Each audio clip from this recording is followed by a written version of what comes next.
2022 has wound down, which means it's that time of the year where we look back at the last 12 months and the highlights they brought with them. For a number of reasons, this year was relatively lighter on notable games than some previous years in recent memory have been. But so healthy is the state of the games industry that even in spite of all that, there was still a steady stream of excellent games for players to dive into throughout all of 2022.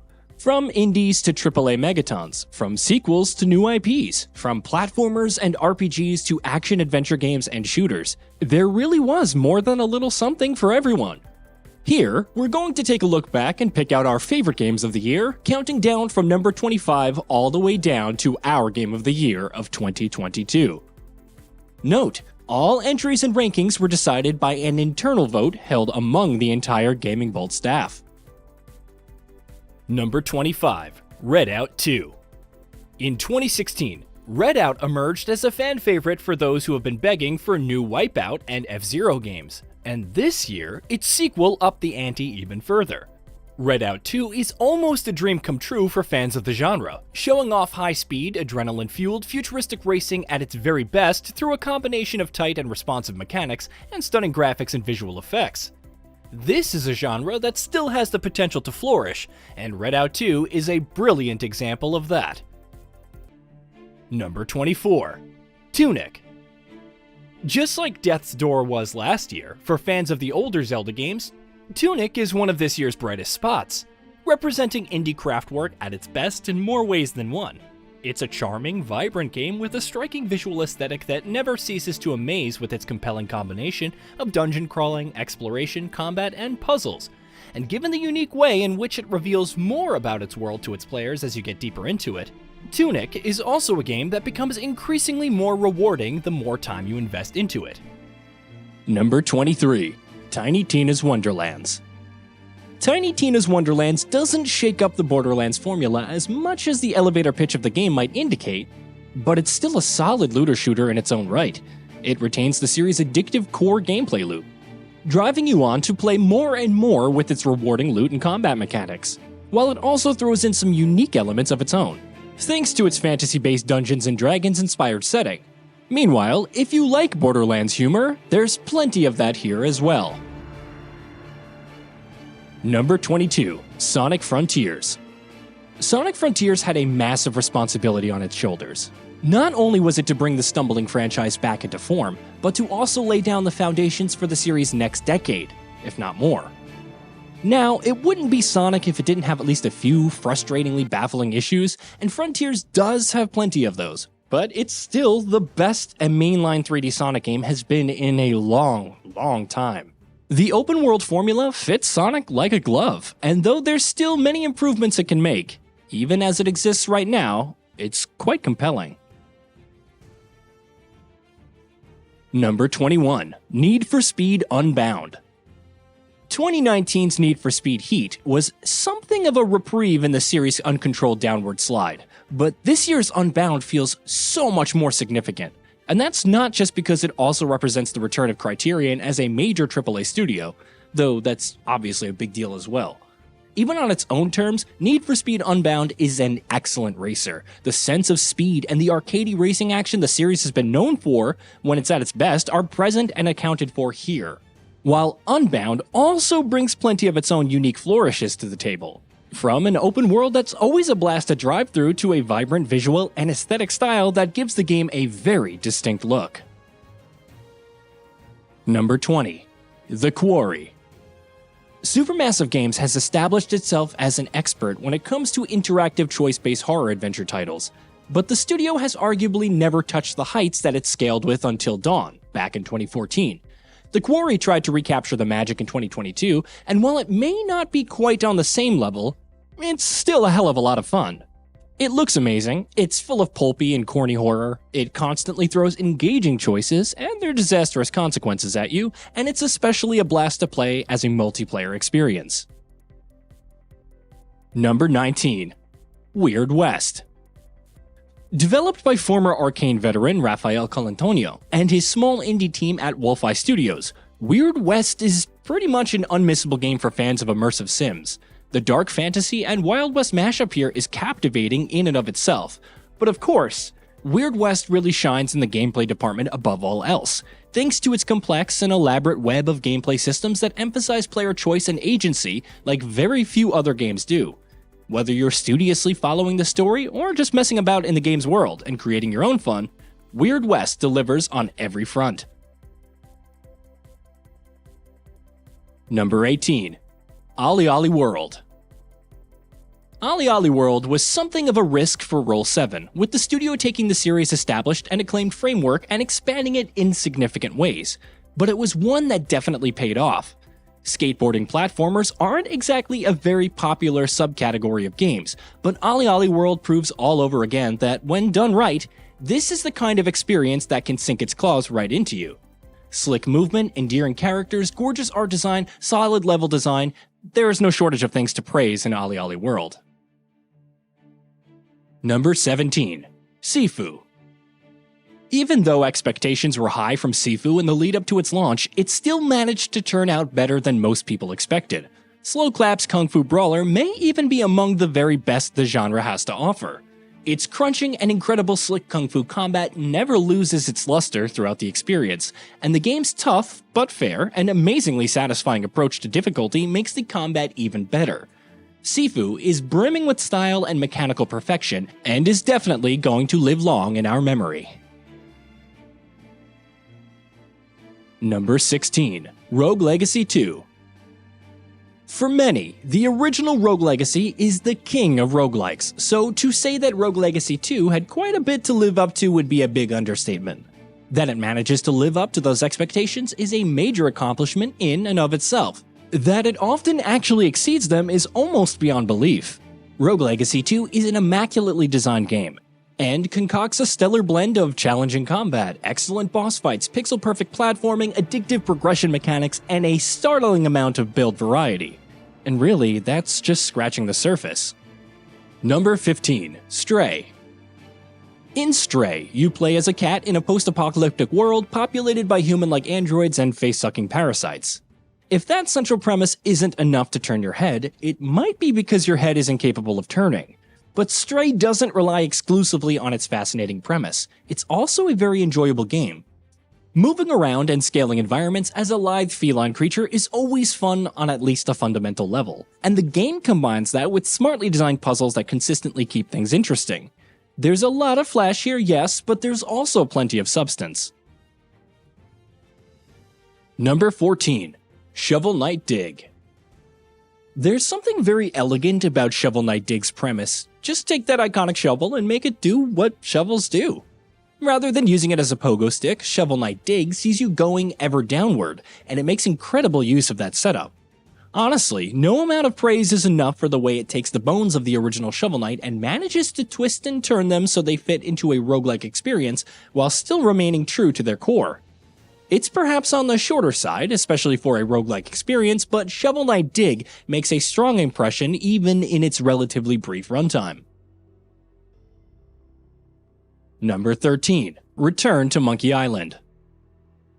Monkey Island is the poster boy of cult classic gaming franchises, but often you can't help but wonder if that's simply a case of absence making the heart grow fonder. Return to Monkey Island came along this year, much to the surprise of pretty much everyone, and thoroughly refuted that notion. With series veterans Ron Gilbert and Dave Grossman returning to the helm, Return to Monkey Island feels like meeting a dear old friend who's somehow even more riotously fun than your memories would have you believe. From the sharp writing and endearing characteristics to the incredible humor and smart puzzles, it delivers in every way that you'd expect a Monkey Island game to deliver, while also ensuring that it modernized the series in meaningful ways. The wait for Return to Monkey Island may have felt like an interminable one at times, but impossibly enough, the reward at the end was well worth it. Number 12. Splatoon 3. Splatoon 3 is a perfect example of how sequels with the evolution over revolution mindset can still deliver an amazing experience. The series' core gameplay formula is very much a known quantity at this point, and rather than trying to fix something that isn't broke, Splatoon 3 takes the formula and owns in it to near perfection. Yes, Nintendo's persistent incompetence when it comes to having good online has been a bit of a hurdle for the game, but at the end of the day, it's still an absolute blast to play. It's also worth mentioning that Splatoon 3 has a genuinely good single-player campaign, so even if you're not looking for a multiplayer experience, this is a game that's still worth your attention. Number 11. Overwatch 2. There was absolutely no way that Overwatch 2 was going to capture lightning in a bottle the way its predecessor did when it first launched. But the long-awaited sequel does serve as an excellent reminder of what made Blizzard's hero shooter formula resonate so strongly with so many people in the first place. Grindy progression mechanics and a questionable battle pass structure are some of the game's several issues at launch, but when you actually get down to playing the game, it's impossible not to have fun with Overwatch 2. The new 5v5 format in particular revitalizes the gameplay in significant ways, while several other refinements also come together to make for noticeable improvements. Number 10. Mario plus Rabbids Sparks of Hope. Mario plus Rabbids Kingdom Battle took pretty much everybody by surprise in more ways than one when it launched in 2017. So it's only fitting that its sequel, Sparks of Hope, did the same this year, if not to the same degree. Even though it could easily have been an iterative sequel that played it safe, Mario plus Rabbids Sparks of Hope takes a number of risks that almost all pay off. From its new and improved combat mechanics to its vast and varied cast of playable characters, from its expanded focus on RPG progression to the significantly greater emphasis that it places on exploration, Sparks of Hope not only feels like a bigger and better sequel, but also one that isn't too bothered about sticking to the script, and instead does its own thing. And without a doubt, it's a better game for it. Number 9. A Plague Tale Requiem. A great many people were taken by surprise by just how good A Plague Tale Innocence was, and this year, Asobo Studio one-upped itself with the sequel. A Plague Tale Requiem is almost the perfect sequel because though it doesn't reinvent the wheel by any stretch of the imagination, it significantly improves upon its predecessor in every aspect. This is a textbook example of bigger and better. The stealth is more refined and feels more tense. The levels are larger and offer more room for exploration. The visuals are even more gorgeous, and yes, the rat hordes are much more massive, almost ridiculously so at times. This is also a game with a lot of heart, telling a captivating story that revolves around endearing characters, who share very real and well-written relationships with each other, with the central pair of Amicia and Hugo in particular once again stealing the show. Just like its predecessor, even without the backing of a blockbuster AAA budget or a massive development team, A Plague Tale Requiem can stand toe-to-toe with some of the best games out there. Number 8. LEGO Star Wars: The Skywalker Saga. LEGO games, almost by definition, have never really been the kind that will blow you away in any real way, but that's precisely why LEGO Star Wars: The Skywalker Saga came as such a massive surprise. Sure, saying that it'll blow you away is still a bit of an understatement, but that is the best way that Traveler's Tales LEGO series has ever been. The fact that it condenses and combines all numbered Star Wars films in a single package is enough to entice people in and of itself, but even beyond that, this is just a legitimately well-made game. Obviously, it retains the simplicity and straightforwardness that categorizes LEGO games above all else, but it also refines and improves the series' gameplay formula in a number of key ways. No matter what you're doing in this game, whether that's flying the Millennium Falcon and blowing up TIE fighters, or exploring lovingly recreated open-world Star Wars locations and discovering a plethora of engaging side content, or laughing at its trademark silly LEGO humor, you're guaranteed to have a blast with the Skywalker Saga the whole way through. Number 7. Kirby and the Forgotten Land. The Kirby franchise may have taken its sweet time finally making the jump into the 3D platforming space, but there's little doubt in anyone's mind that it's made a resounding debut. Kirby and the Forgotten Land may in fact very well be one of the best outings in this long-running series to date. It's brimming with the sort of charm that you'd expect to see in any Kirby game, or hell, any Nintendo platformer. But it's what the game does as a 3D platformer that makes it truly stand out. Inhaling things whole and taking on their properties is a conceit that obviously suits a Kirby game very well. And it also makes for an excellent platformer by essentially providing the game a platform for constant creativity with its abilities and level design until the very end. The Nintendo Switch has a bevy of excellent platformers, but even in that exalted library, Kirby and the Forgotten Land ranks as one of the genre's best offerings on the platform. Here's hoping we don't have to wait as long for the Pink Puff's next 3D platforming adventure. Number 6 and number 5, a tie. Yes, we have a tie for these places. Gran Turismo 7. The Gran Turismo franchise wasn't exactly in the best shape of its life in the PS4 years, and the long-running series' sizable fanbase was desperate for it to go back to its roots and deliver a more traditional racing sim experience. With Gran Turismo 7, it does exactly that, and above all else, it has reminded us just why Gran Turismo has the sort of legacy and cash that it does. For automobile enthusiasts and fans of racing sims, GT7 is stunning. It combines incredible driving mechanics with a frankly staggering customization framework. And on top of that foundation, it piles on tons and tons of content, from a large roster of cars to a wide selection of tracks, from a healthy selection of modes to a meaty and addictive gameplay loop. We would, of course, be remiss not to mention the noticeable issues GT7 had at launch with its monetization and grindy progression, but Polyphony Digital deserves credit for having addressed most of the game's biggest issues with routine post-launch updates and patches. By its very nature, Gran Turismo 7 isn't for everyone, but it undoubtedly represents the series at its highest point in a long time. Xenoblade Chronicles 3 crafts a massive, gorgeous open world with some of the best art and visual design you'll ever see in a game. And it's just as successful in other areas as well, if not even more so. The combat system is the absolute best it's ever been, and somehow manages to combine its bevy of systems in perfect harmony, so that each fight, whether it's against a run-of-the-mill trash mob or a terrifyingly large enemy, feels equally engaging.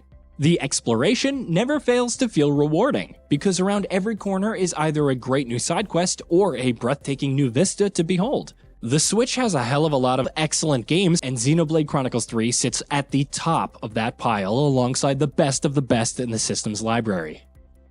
Number 4. Pokemon Legends Arceus. Pokemon was in dire need of a refresh until not that long ago, and had been for quite some time. Given how terribly the franchise had stagnated, only an immaculately radical execution would have been enough to bring about a change in the series' critical perception.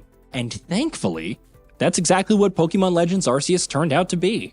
The game boils the series formula down to its bare essentials: catching Pokemon and filling up your Pokédex is front and center in Pokemon Legends, the way that it almost never has been before. And the game brings that conceit to life with an incredibly addictive gameplay loop. Exploring the open world maps and chancing upon unique Pokemon to survey never loses its luster throughout the game's lengthy runtime. And that addictive loop is helped out greatly by the many quality of life changes found throughout the experience. From battling Pokemon to traversing the maps, from progression mechanics to so much more. Pokemon Legends Arceus makes countless smart changes and improvements in a number of key areas that all come together to make for a significantly snappier and more enjoyable experience than anything the series has delivered in a long time. Number 3. Horizon Forbidden West. 2017's Horizon Zero Dawn is not an easy game to follow up on, given its impressive critical and commercial success and its sizable fan following, but Guerrilla Games was more than up for the task with Horizon Forbidden West. It's all too easy for developers to promise sequels that are bigger and better, but very rarely do they make good on that promise as thoroughly as Guerrilla did with Forbidden West. The core concept of taking on mechanical monstrosities in a fascinating post-apocalyptic setting remains as inherently strong as ever, but it manages to flourish even more here thanks to a number of key improvements. Traversal is much more fun thanks to additions like the Shield Wing. The new machines are excellently designed and absolute joys to take on in combat. The open world is not only much larger, but also much more varied and, as a result, more enjoyable to explore. And the side content also makes a significant leap forward in terms of both quality and quantity. Horizon Forbidden West is a large, long game with a bevy of content, and the fact that it manages to be an excellent, gorgeous experience throughout the lengthy runtime is an achievement that cannot be praised enough. Number 2. Elden Ring. In the end, the battle for our Game of the Year was always going to be between Elden Ring and the game that eventually did win our top honors. And you know what? Elden Ring put up a hell of a fight, better than any other game could have. Which of course makes sense. It's a magnificently designed game, with some of the best open world design that we have seen this side of The Legend of Zelda Breath of the Wild. Of course, it helps that it lifts a lot of the same design principles that guided Nintendo's masterpiece. That open-world mystery is paired with From Software's penchant for amazing world design and combat. While Elden Ring comes with its share of flaws and shortcomings of its own, most notable the unfortunate technical issues the game continues to suffer from to this day, several months on from launch, not to mention a final third where the quality isn't quite on the same level as the rest of the game, it's still an incredible experience and truly unlike anything else.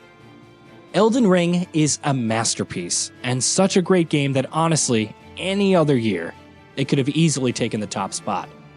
This year, of course, it didn't.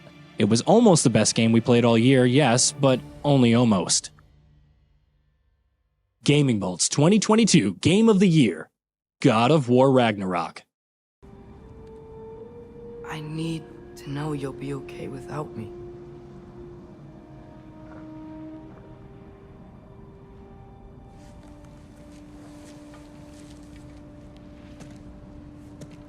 Atreus.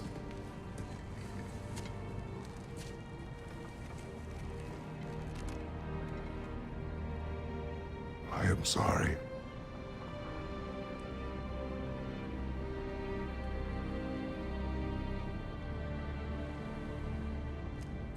Don't be sorry, Father. Be better. Let's go home.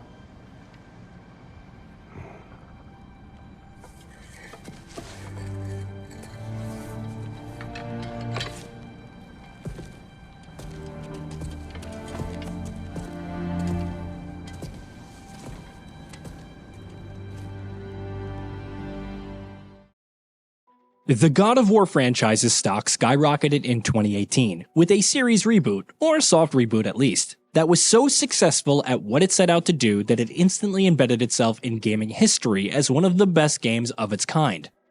How do you follow up on that?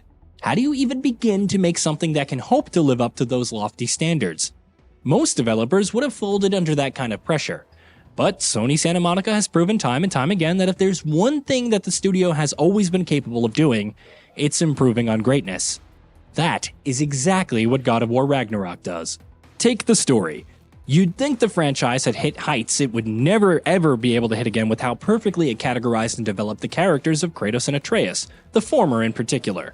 But Ragnarok manages to dwarf even its predecessor, to the extent where Kratos has indisputably become one of the greatest gaming protagonists of all time, while the supporting cast surrounding him isn't anything to scoff at either. And while we can't go into too much detail about how Ragnarok ends things without spoiling them, we can confidently say that in addition to everything else it does, it also sets up a pretty exciting future for the franchise, which may be headed in directions none of us would ever have seen coming until not too long ago. On the gameplay front, God of War Ragnarok takes a much more iterative approach, and it's better for it. It takes the bones of its 2018 predecessor and puts a healthy amount of meat on them.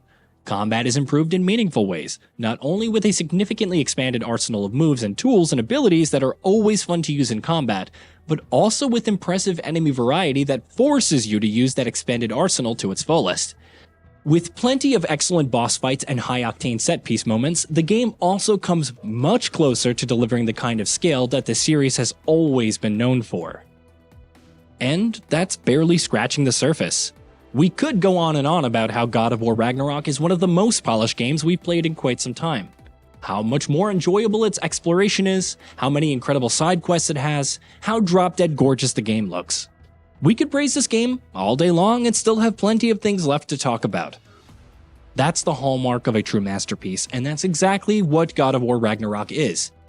Even though it's following up on one of the most highly regarded games of all time, it manages to escape the imposing shadows of its predecessor and establishes it as one of the series' best outings, yet one that improves upon the 2018 game in nearly every way possible.